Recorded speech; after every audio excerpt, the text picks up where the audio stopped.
Hello， 宝贝们，这一节课我们给大家讲解的是水彩叠色技法啊。首先来说一下什么样的叫做叠色，叠色通常都是有哪几项啊？我们需要去学的点。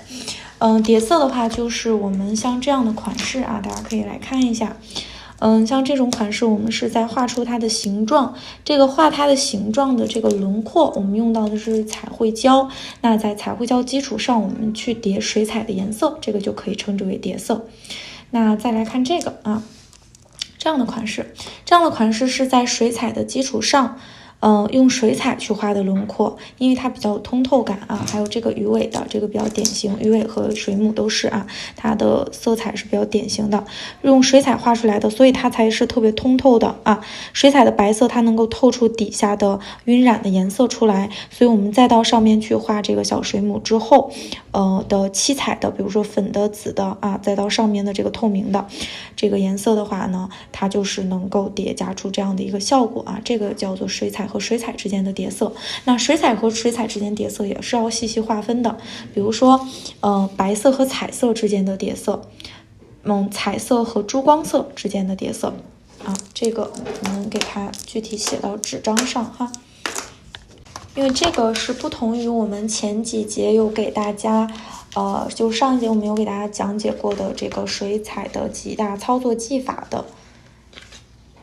它那个叠色的话，我们就是比较单一的，对吧？一个层次的一个叠加。那我们这个指的就是不同技术的一个叠加啊，所以要细分出来，单独拎出来一节课再给大家去讲啊。首先就是胶类。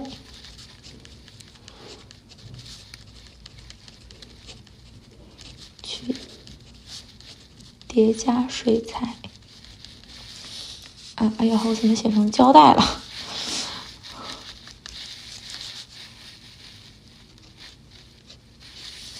胶类去叠加水彩的，这个胶类的话可以是彩绘胶，对吧？我们通常去理解上就是画一些花朵啊，这样的花花，还有刚才给大家看到的凤凰，还有什么是荷花啊，这种都是。还有就是水彩去叠水彩。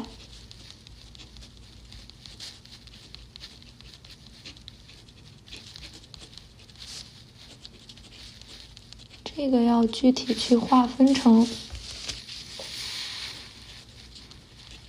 白色叠加和珠光叠加。好啊，我们具体来给大家可以先举例说明一下。首先讲这个水彩去叠加水彩啊，我们还是拿这个一个空白的甲片图举例哈，这个已经是我上过磨砂封层的了。是这样的一个，那我们可以先在这个上面来，我们先讲什么？倒着去讲啊，先讲珠光水彩的一个叠加啊，就是十色，要珠光叠珠光呢就没啥说的了，咱们就是讲这个十色调调的啊，去叠加水彩的话，比如说我们先在底下来铺一个底色的情况下，这个底色它可以是任意的底色，我随便取一个了啊，取一个这个紫色吧。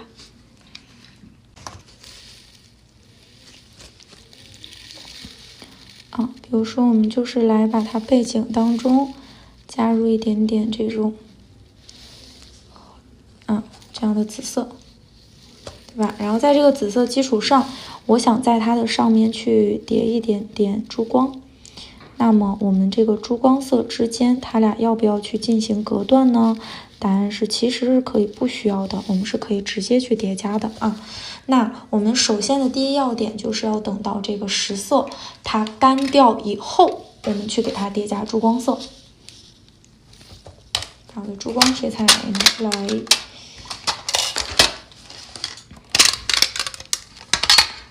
这边我们给它写上啊。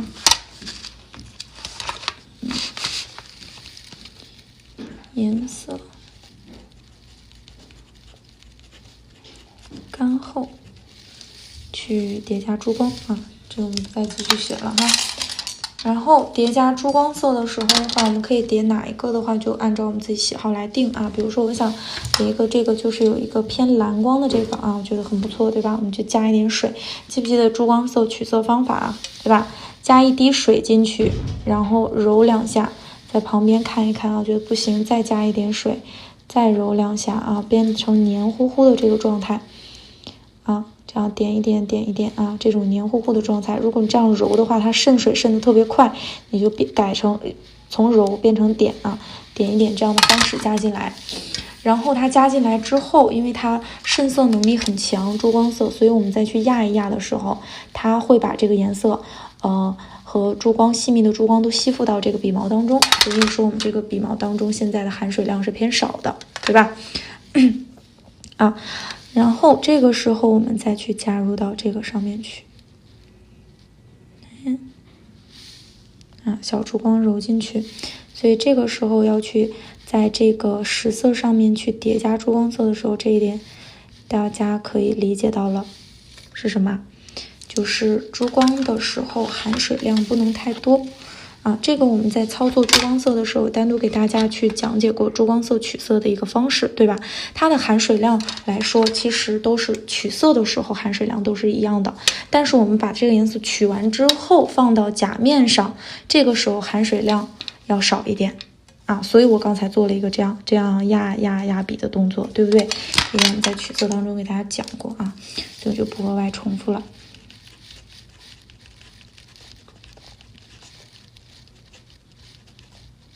不能说取水量了，得说含水量要少这样的话你才能把这个颜色这样加进去。加进去之后，它2个颜色就会很自然的融合，然后还不会影响到我的底下的这个紫色的晕染的一个纹路，看到吗？它里面是这种细碎的纹路的，对吧？然后同时的话呢，还能够显示出来它上面有一个这种紫色的偏光。对吧？就是这样一个效果所以珠光色叠加我们的是中间是不需要去隔断的，对吧？无需隔断。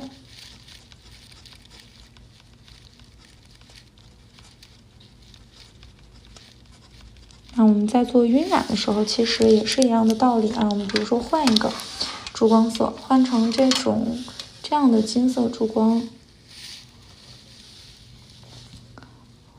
在做晕染大理石纹路配合理石纹路的时候，一般来说配合理石纹路，这个时候我们的含水量假如稍微多一点点的情况下，那我们就是小面积的去操作，在不影响到我的颜色基础上，然后抬着笔，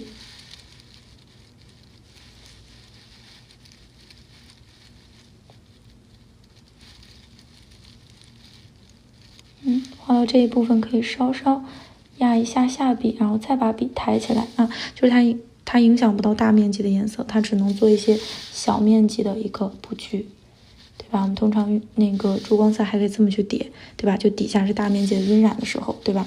底下稍微给它来一点点这样的走一走线条，是不是？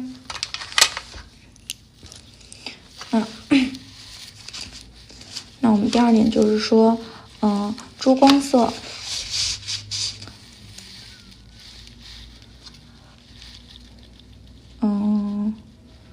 画线条，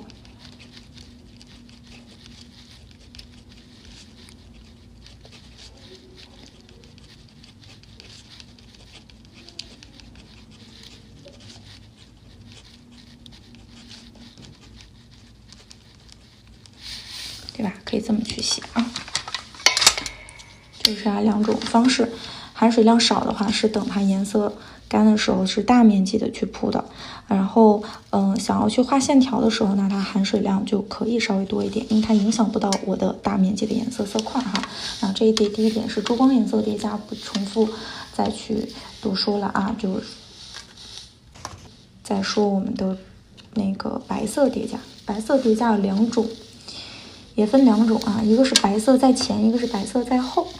白色在前的话，通常代表什么呢？就是拿我们的白色先来画点什么水彩的白色是可以画东西的，但只不过它画出来的东西颜色是透明度很高的那种，最常见的就是我画珠光鱼尾的时候，画珠光蝴蝶，画那个水母啊，这个是最常见的。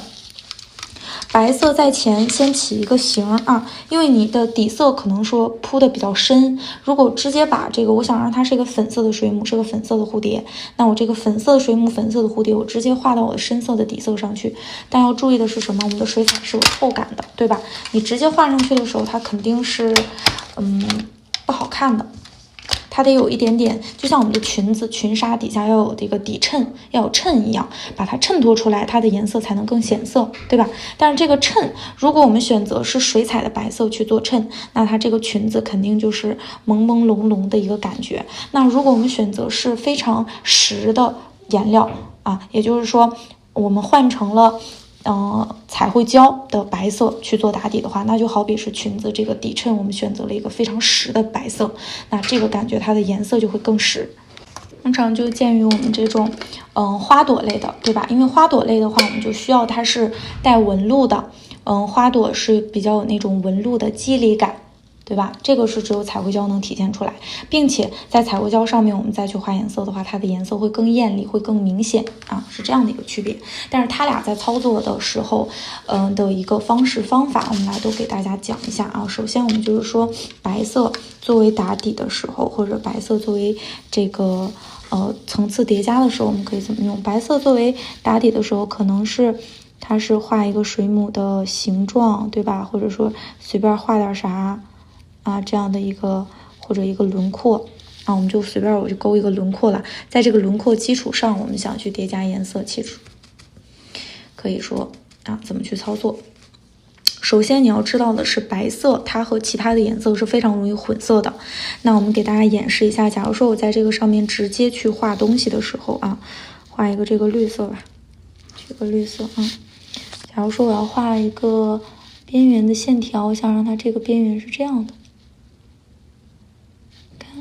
我这个蓝色它有变化了，为什么？因为这个蓝色它已经跟底下的白色晕染了啊，它俩揉到一起去了，这两个颜色就有相融的感觉了。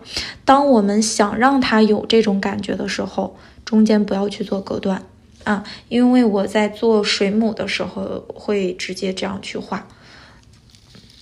它的颜色会有一点点色彩变化，但是没有关系，因为我们要的就是这种感觉。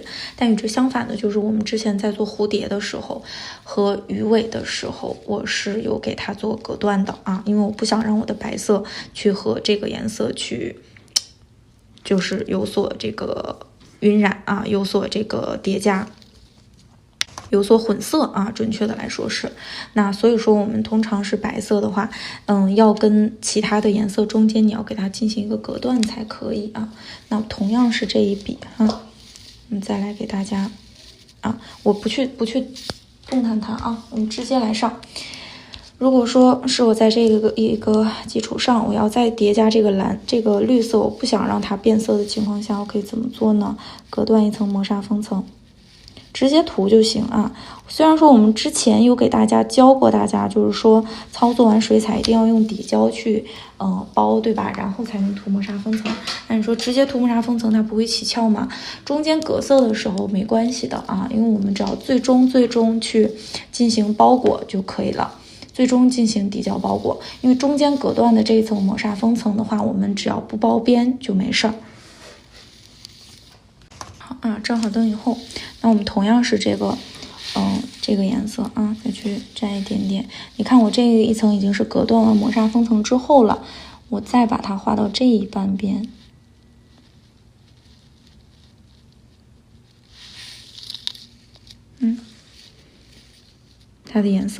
它的颜色有一个很明显的感觉是什么呢？就是它能把底下的白色还能透出来。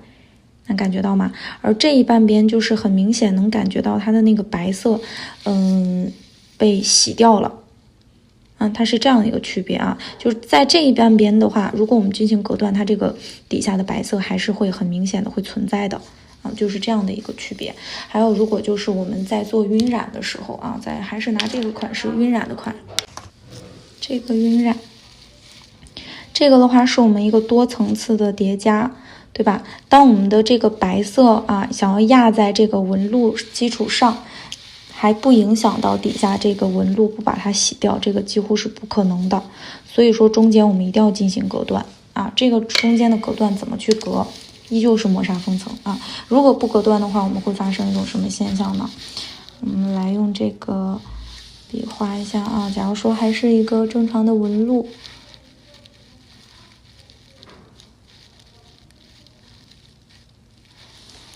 随便画点这个。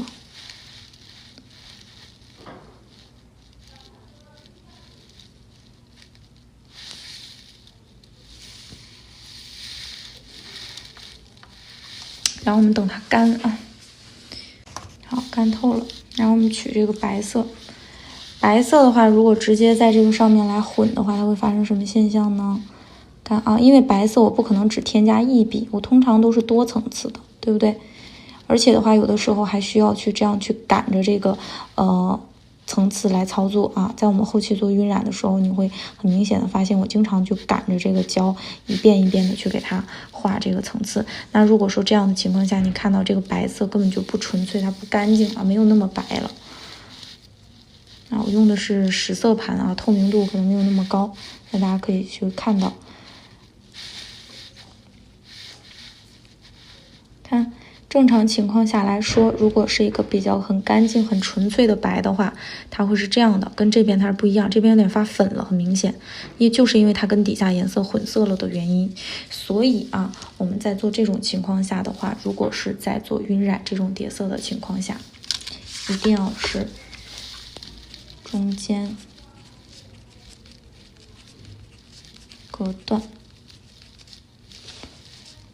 是吧？磨砂封层。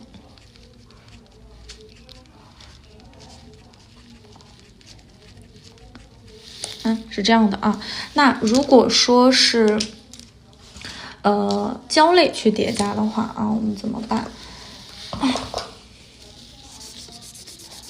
我就还可这一个霍霍吧，是不是？还可这一个霍霍啊。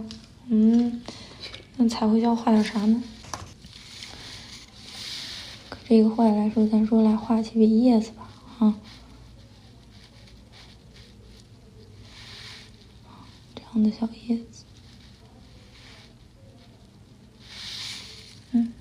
就随便的来几笔啊。那这样的情况下，彩绘胶如果画完之后，我们通常是去叠加水彩啊，都先照灯，把它照干之后啊，这个之前我们其实给大家讲过，这个其实是最基本的。